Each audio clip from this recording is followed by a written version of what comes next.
नमस्कार दोस्तों, मैं छोटी उपाध्याय अपने YouTube चैनल पे आप सबका स्वागत करती हूँ। आज आप सबके बीच एक बहुत ही प्यारा सा सोहर गीत लेकर आई हूँ जो आप सबको पसंद आएगा। तो लाइक सब्सक्राइब करना ना भूलिएगा और प्लीज़ कमेंट में हमें ज़रूर बताइएगा कि हमारा सोहर गीत आप सबको कैसा लगा। तो चलिए शुरू करते हैं।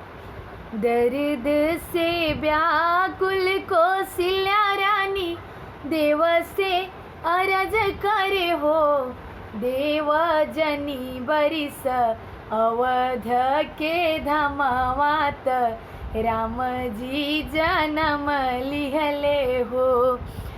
ये देव जनी बरिस अवध के धमावात राम जी जन्म लिहले हो।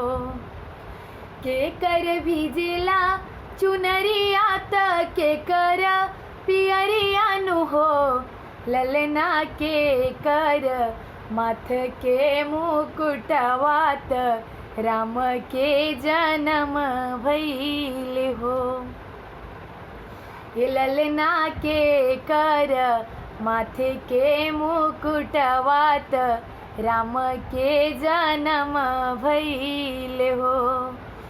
के कई के भिजेला चुंदरिया कौशल्या के पियरियानु हो, ये ललना राजा दशरथ के माथे के मुकुटवात राम के जन्म भइले हो। भिजते में राजा भागी गईनी धगरिन वो लाइल धगरिन वो लाइल हो। धगरिन चलना हमारी महलियात राम जी जन्म लिहले हो। धगरिन चलना हमारी महलियात राम जी जन्म लिहले हो। धगरिन अइली महलिया अंगनवा में खड़ भइली हो। धगरिन मांगेली गले के हसुलियात राम के जन्म भइले हो। धगरिन मांगेली गला के हसुलियात राम के जन्म भइले हो। दुआरा से राजा जी आईनी महलिया में खड़ भइनी हो। धगरिन दे बोया जोध्या लुटाईत हसुली पहिराइनु हो। धगरिन दे बोया जोध्या लुटाई हसुली पहिराइनु हो।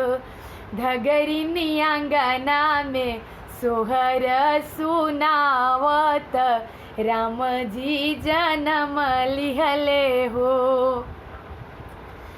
ससी दादी के भिजेला चुनरिया अनुराधा भाभी के पियरियानु हो। ललना विवेक भैया के माथ के मुकुटवात होरीला जन्म लिहले हो। ललना विवेक भैया के माथ के मुकुटवात ललना जन्म लिहले हो। भिजते में भैया भागी गईले दीदी के घरे खड़ भइले हो। दीदी चलना बाबा के महलिया भतीजवा जन्म लिहले हो। भिजते विवेक भैया भागी गईले मिनी दीदी घरे खड़ भइले दीदी के घरे खड़ भइले हो। दीदी चलना बाबा के महलिया भतीजवा जन्म लिहले हो। मिनी दीदी आइली महलिया आंगनवा में खड़ भइली हो। मिनी दीदी आइली आंगनवा महलिया में खड़ भइली हो।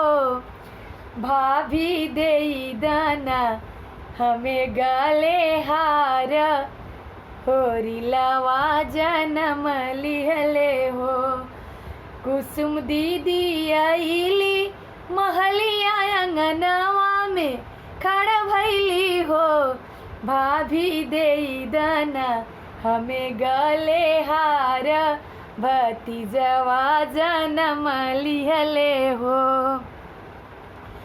दुआरा से भैया भागी आइले अंगनवा में खड़ भैले हो। दीदी दे हबीबा नारस लुटाई कंगन पहिराई नु हो। दीदी देहब राधा राज लुटाई कंगन पहिराई नु हो। दीदी आंगना में सोहर सुनाव भतीजवा जन्म लिहले हो। दीदी होरिला के काजल लगाव भतीजवा जन्म लिहले हो। दीदी आंगना में सोहर सुनाव भतीजवा जन्म लिहले हो।